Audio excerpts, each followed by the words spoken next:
Hi friends, welcome to Pushpa's life. எல்லோரும் எப்படி இருக்கீங்க? எல்லோரும் ஆரோக்கியமாகவும் சந்தோஷமாகவும் இருப்பீங்க அப்படின்னு நான் நம்புகிறேன். இன்றைக்கி நாம் பார்க்க போகிற பதிவு ஒரு 3 நாளோட பதிவு தாங்க.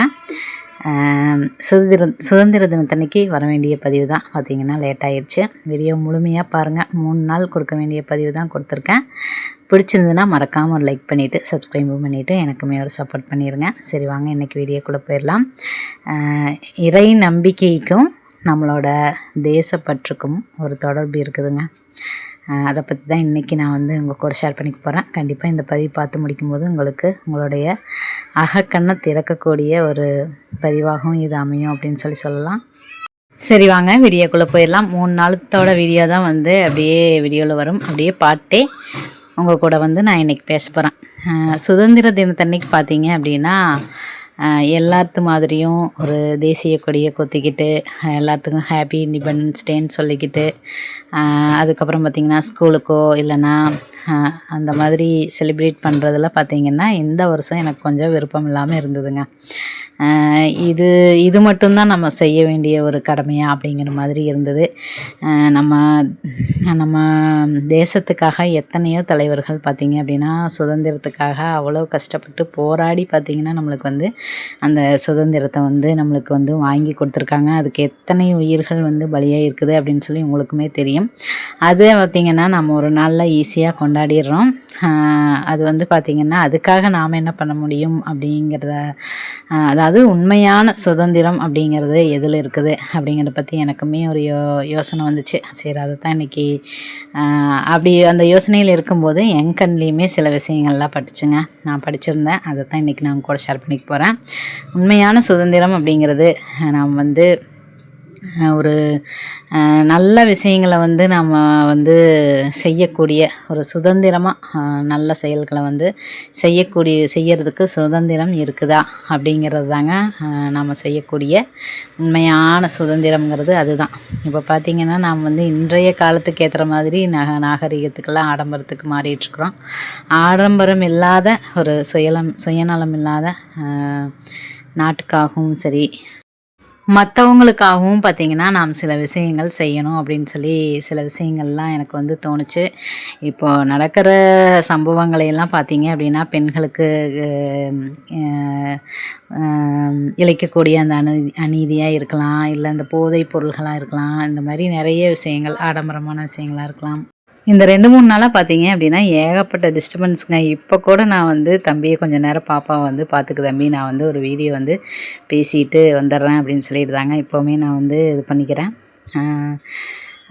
அதாவது நம்ம எவ்வளவோ விஷயங்கள் எவ்வளவோ ஒரு தியாகிகள்லாம் பார்த்திங்க அப்படின்னா நம்மளுக்காக நாம் இந்த மாதிரி சுதந்திரமாக இருக்கணும் அப்படிங்கிறதுக்காக ஒரு 80வது சுதந்திர தினம் நம்ம கொண்டாடுறோம் அப்படின்னு நினைக்கிறேன்.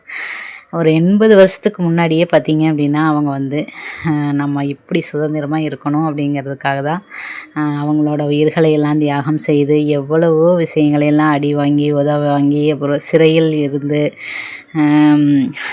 செக்கிழுத்த செம்மல் அந்த மாதிரியெல்லாம் நிறைய கேள்விப்பட்டிருக்கிறோம். அவங்களோட உயிரை ஒரு கொடி காத்த குமரன்னு சொல்லிட்டு அந்த கொடிக்காக தன்னோட உயிரை விட்டவங்களை கேள்விப்பட்டிருக்கிறோம். இந்த மாதிரி எவ்வளவோ விஷயங்கள்லாம் இருக்கும்போது இப்போ நம்மளுக்கு ஈஸியாக இந்த சுதந்திரத்தோடு நம்ம இருக்குங்காட்டிக்கு ஆடம்பரமான விஷயங்களை நோக்கியோ இல்லை போதை பொருள்களை நோக்கியோ போயிட்டுருக்குறோம்.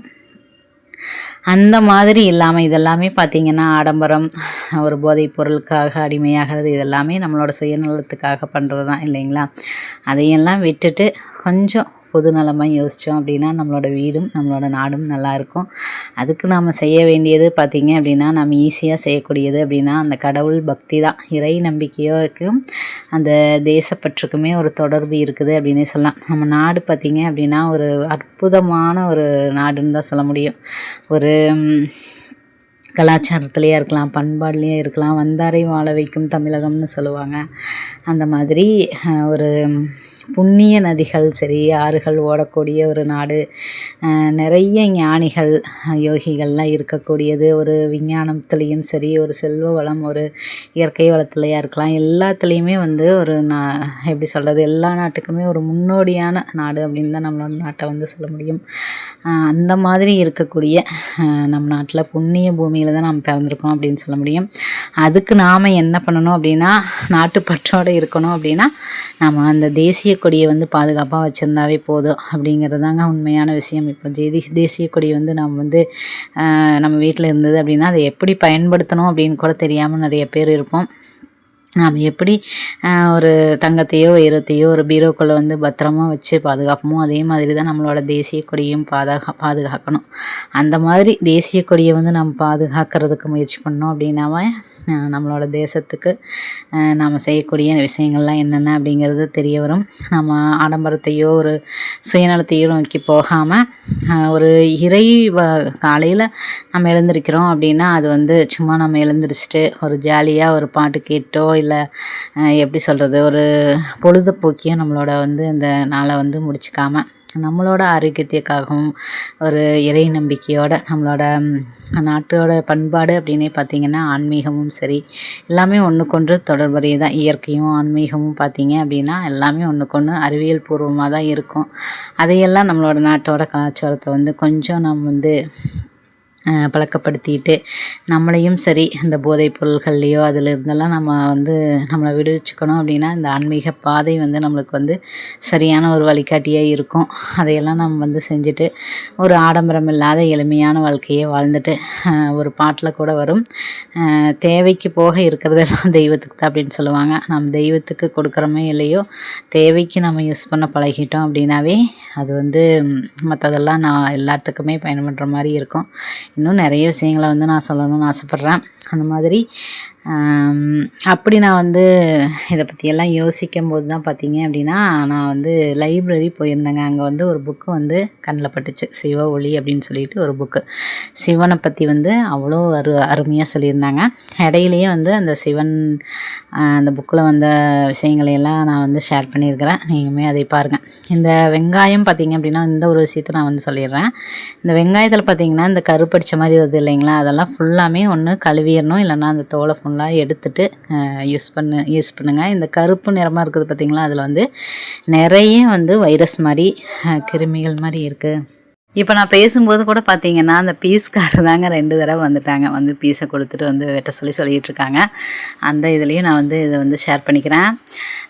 நிறைய கிருமிகள் இருக்குதுங்க. அது வந்து டாக்டர் சொல்கிறாங்கன்னு சொல்லி நான் ஒரு வீடியோவில் வந்து நம்மளோட அம்மணி அக்கா சேனலில் தான் பார்த்துருந்தேன், அவங்களுமே சொல்லியிருந்தாங்க. ஆனால் எனக்குமே ஒரு விஷயம் என்னென்னா, நம்ம வந்து அந்த கொரோனா வைரஸ் வரும்போது பார்த்திங்க அப்படின்னா அந்த பூஞ்சை காளான்னு சொல்லிட்டு ஏதோ ஒரு நோய் எல்லாத்துக்குமே தாக்கியிருந்தது. எல்லாத்தோட முகமுமே பார்த்திங்கன்னா இந்த மாதிரி கருப்பிடிச்ச மாதிரி இருக்கும். நீங்கள் வந்து செல்ஃபோனில் பார்த்துருந்தீங்க அப்படின்னா தெரிஞ்சிருக்கும். அந்த மாதிரி வந்துட்டு இருந்தது. அதனாலேயே பார்த்திங்கன்னா எனக்கு வந்து தேங்காயிலையோ இல்லை இந்த மாதிரி வெங்காயத்துலேயோ அந்த மாதிரி கருப்பிடிச்சிருச்சு அப்படின்னாவே அதை ஃபுல்லாக க்ளீன் பண்ணிடணும். அது ஒரு மாதிரியாக தான் எனக்குமே தோணிகிட்டு இருந்தது. இது வந்து ஒரு விதமான ஒரு கிருமி தான் அப்படிங்கிற மாதிரியான ஒரு விஷயம் வந்து எனக்கு தோணிகிட்டே இருந்தது. அதே மாதிரியே அந்த வீடியோலையுமே சொல்லியிருந்தாங்க. வெங்காயத்தை வந்து நறுக்கும்போது இதை மட்டும் கொஞ்சம் கவனமாக பார்த்துக்கோங்க. அந்த கருப்பு நிறம் இருந்துச்சு அப்படின்னா அதை ஃபுல்லாக அந்த தோலை எடுத்துகிட்டு அதுக்கப்புறம் கூட யூஸ் பண்ணிக்கோங்க. அதை மட்டும் நான் சொல்லிக்கிறேன். என்னடா தேசப்பற்றுங்கிறீங்க, இறை நம்பிக்கைங்கிறீங்க, வெங்காயங்கிறீங்க அப்படிங்கிற மாதிரி ஏதாவது நினச்சிக்காதீங்க. நம்ம வந்து ஒரு செயற்கையாக இந்த வீடியோ பார்த்தோன்னே உங்களுக்கு புரிகிற மாதிரி சொல்லிட்டு போயிடலாம். ஆனால் பார்த்திங்கன்னா இந்த கோலப்பொடி எல்லாமே அரைச்சி வச்சிட்டேன் பச்சரிசி மாவில் கோலம் போடுறதுக்கு. அதுக்கப்புறம் நம்ம ரெடி பண்ணி வச்சுருந்தேன் பச்சரிசி மாவில் வந்து மாக்காளம் போடுறதுக்கு இது எல்லாமே ரெடி பண்ணி வச்சுருந்தேன், அதையுமே ஷேர் பண்ணிக்கிறேன். இங்கே பாருங்கள், இதுதான் அந்த புக்கு. இந்த புக்கில் படித்ததுக்கப்புறம் தான் எனக்கு ஒரு தெளிவு கிடைச்சது. எனக்கு உண்டான ஒரு கேள்விக்கான பதில் வந்து யாராவது ஒருத்தர் மூலியமாக வந்து நம்மளுக்கு கிடைச்சிடும்னு சொல்லுவாங்க. அதாவது இறைவனோட அருள் வந்து நமக்கு இருந்துச்சு அப்படின்னா நம்ம ஏதாவது நினச்சி வருத்தப்பட்டு இருந்தோம் அப்படின்னா அதுக்குண்டான அந்த பதில் வந்து யாரோ ஒருத்தர் மூலியமாக கிடைச்சிரும்னு சொன்னாங்க. ஆனால் எனக்கு இந்த புக் மூலியமாக கிடச்சிருச்சுங்க. லைப்ரரி போயிருந்தேன், அங்கே வந்து படிச்சிருந்தேன். இறை நம்பிக்கை கொண்ட, இறை அருள் கொண்ட எல்லாத்துக்குமே வந்து வணக்கத்தை சொல்லிக்கிறோம் அப்படிங்கிற மாதிரி சொல்லிட்டு நம்ம வந்து இறைவன் மேலே எவ்வளோ ஒரு பயபக்தியாக இருக்கணும், அது வந்து எவ்வளோ ஒரு முக்கியம் அப்படின்னு சொல்லியிருந்தாங்க. ஒரு உலோகத்தை வந்து உருக்கணும் அப்படின்னா அது எப்படி இன்னொரு பாத்திரத்துக்கு போகுதோ அதே மாதிரி தான் நம்மளோட ஆன்மாவுமே. நம்மளோட ஆன்மா வந்து நம்ம உருக உருக இறைவன்கிட்ட உருக உருக பார்த்திங்க அப்படின்னா அவரோட அருள் வந்து நம்மளுக்கு கிடைக்கும். அவர் இருக்கும்போது நம்ம எதுக்குமே பயப்படக்கூடாது. அவருக்கு தெரியாதான் நமக்கு வந்து என்ன கொடுக்கணும் அப்படின்னு சொல்லிட்டு இது என்னோடய ஃப்ரெண்டும் கூட சொல்லியிருந்தாங்க. அவருக்கு தெரியாதா, எங்கள் அப்பனுக்கு தெரியாதா எனக்கு என்ன கொடுக்கணும் அப்படின்னு சொல்லியிருந்தாங்க. அந்த மாதிரியே இதுலேயுமே சொல்லியிருந்தாங்க. அதுக்கப்புறம் பார்த்திங்கன்னா அதில் வந்து திருநாவுக்கரசரோட ஒரு கதை இருந்துச்சுங்க. அவர் வந்து சமண சமயத்திலேருந்து சைவத்துக்கு மாறி இருக்கிறாரு. எப்படி அப்படின்னா அவர் வந்து ஒரு நோயால் ரொம்பவுமே கஷ்டப்பட்டுட்டு இருக்கிறாரு. அப்படி இருக்கும்போது சிவன் கோயிலுக்கு வந்து கூட்டிகிட்டு போயிட்டு சிவனோட அந்த கோயிலுக்கு போய் தான் அவருக்கு வந்து அந்த இது வந்து குணமாகுது. குணமானோடனே அவருக்கு வந்து சிவன் மேலே சரியான பயபக்தி வந்துடுது. வந்ததுக்கப்புறம் பார்த்திங்க அப்படின்னா அந்த நாட்டோட மன்னர் இவர் வந்து ஒரு துரோகி, சமணத்துலேருந்து சைவத்துக்கு மாறிட்டாங்க அப்படின்னு சொல்லி அவங்கள வந்து அவதூறாக இது பண்ணிவிட்டு அவங்கள வந்து சிறை பிடிச்சு வச்சிடுறாங்க. ஏகப்பட்ட இது செய்கிறாங்க. ஒரு நெருப்பு மூட்டி அதில் வந்து அந்த அறையில் வந்து அவரங்க அடைச்சி வச்சிடுறாங்க. அவர் வந்து நிறைய பாடலெலாம் பாடிட்டு இந்த நெருப்பு என்ன செய்யும், என் நெஞ்சில் வந்து சிவன் குடிகொண்டு இருக்கும்போது இந்த நெருப்பு என்ன செய்யும், அந்த மாதிரிலாம் நிறையா அவர் பாட்டு பாடும்போது அவங்க ஒவ்வொரு தடையாக வந்து கடந்து வர்றாரு. அதுக்கப்புறம் அந்த மன்னனுமே மனசு மாறி ஒரு சிவன் பக்தியாளராக மாறிடுறாங்க அப்படிங்கிற மாதிரியான ஒரு கதை. அதாவது நம்பிக்கையோடு நாம் வந்து பயணம் பண்ணோம் அப்படின்னா அந்த இறைவனோட அருள் வந்து நம்மளுக்கு கிடைக்கும் அப்படிங்கிற மாதிரியான ஒரு விஷயந்தான். உண்மைதான். நம்ம வந்து நம்புறது அப்படிங்கிறத இந்த காலத்தில் வந்து நம்மளுக்கு வந்து ஒரு முடியாத ஒரு விஷயம்னு சொல்லலாம். நம்பிக்கையோடு நம்ம செஞ்சோம் அப்படின்னா கண்டிப்பாக நம்ம எல்லாருமே நம்ம தெய்வங்கள் எல்லாருமே நம்மளுக்கு காட்சி தருவாங்க, நம்ம கூடயே இருந்து நம்மளை காப்பாற்றுவாங்க அப்படின்னு கூட சொல்லலாம். இது வந்து எந்தளவுக்கு வந்து நீங்கள் வந்து இதை இது பண்ணுறீங்க அப்படிங்கிறதையும் சொல்லுங்கள்.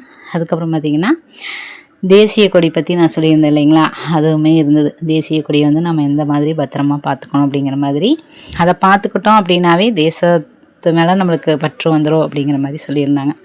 நல்ல நல்ல விஷயங்களை வந்து செய்ய ஆரம்பிச்சிடும் அப்படிங்கிற மாதிரி. தேச பக்தியும் இறை நம்பிக்கையும் சேர்ந்தது தான் வந்து நம்மளோட நாடு இல்லைன்னா நம்ம அப்படிங்கிற மாதிரியான ஒரு விஷயம்தான். காலையிலேருந்து நம்ம தூங்குறதுக்கு முன்னாடி என்னென்ன வேலை பண்ணுறோம் அப்படிங்கிறத நம்ம யோசித்து பார்த்தோம். நம்மளோட தாய் நாட்டுக்காக என்ன செஞ்சோம் அப்படிங்கிற மாதிரியான ஒரு சின்ன சின்ன யோசனைகள் யோசிக்க ஆரம்பித்தோம் அப்படின்னாவே நிறைய விஷயங்கள் நம்ம செய்யலாம் அப்படிங்கிற மாதிரி. இந்த காலகட்டத்தில் பார்த்திங்க அப்படின்னா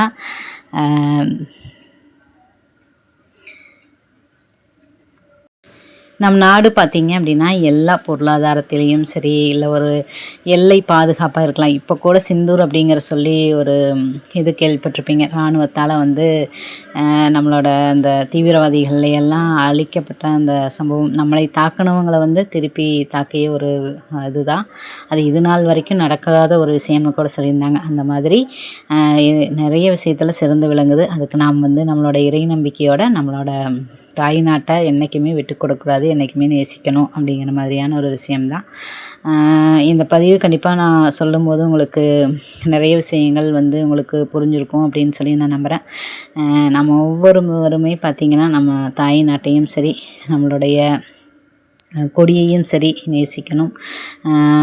நம்ம எப்படி ஒரு கோயிலில் வந்து நெடுஞ்சான் கிடையாக விழுந்து நம்மளோட நான் ஒன்றுமே இல்லை அப்படின்னு சொல்லிட்டு நாம் வந்து எப்படி அந்த இறைவனை வணங்குறோமோ அதே மாதிரியே தான் நாம் இந்த நாளில் ஒரு சுதந்திர நாளில் பார்த்திங்க அப்படின்னா நாம் வந்து அந்த மாதிரி தான் நெடுஞ்சான் கிடையாக விழுந்து நம்மளுக்கு வந்து இந்த சுதந்திரத்தை வாங்கி கொடுத்த ரத்தம் சிந்தி வாங்கி கொடுத்த நம்மளோட தலைவர்களையும் நினச்சி பார்த்து அவங்களுக்கு வந்து ஒரு நன்றியை வந்து செலுத்தணும். அதே சமயத்தில் நம்மளோட தேசிய கொடியுமே பார்த்திங்க அப்படின்னா நம்ம பொன் பொருள்களை எல்லாம் எப்படி நம்ம ஒரு பீரோக்குள்ளே பத்திரமா வச்சுருப்போமோ அந்த மாதிரி பத்திரமா வச்சு பாதுகாக்கணும் அப்படிங்கிறது தான் நான் வந்து சொல்லிக்கக்கூடிய விஷயம். ஆடம்பரத்துக்கெல்லாம் ஆசைப்படாமல் எளிமையான வாழ்க்கையை நம்மளோட இறை நம்பிக்கையோடு நம்ம சேர்ந்து ஆன்மீக பயணத்தில் பயணம் செய்யும்போது நல்ல நல்ல விஷயங்களை வந்து நம்ம தெரிஞ்சுக்கவும் முடியும், கற்றுக்கவும் முடியும். அதை வந்து அதெல்லாம் செய்யும்போது பார்த்திங்க அப்படின்னா அதுதான் நாம் வந்து நம்மளோட தேசத்துக்கு செய்யக்கூடிய ஒரு நல்ல விஷயம்.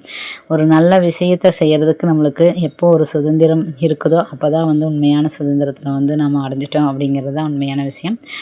ஓகே ஃப்ரெண்ட்ஸ், இந்த பதிவு உங்களுக்கு வந்து உங்களோட அகக்கண்ணை திறக்கக்கூடிய ஒரு பதிவாக இருந்திருக்கும் அப்படின்னு சொல்லி நான் நம்புகிறேன். மீண்டும் ஒரு நல்ல பயனுள்ள பதிவுடன் நாளை உங்களை சந்திக்கிறேன். அதுவரை உங்களிடமிருந்து விடைபெறுவது நான் உங்களுடைய அன்புள்ள தோழி புஷ்பா. இந்த வாழ்க்கை நமக்கும் நம்மளை சுற்றி இருக்கிறவங்களுக்கும் மகிழ்ச்சியவே தரட்டுங்க. தேங்க்ஸ் ஃபார் வாட்சிங் ஃப்ரெண்ட்ஸ். தேங்க்யூ.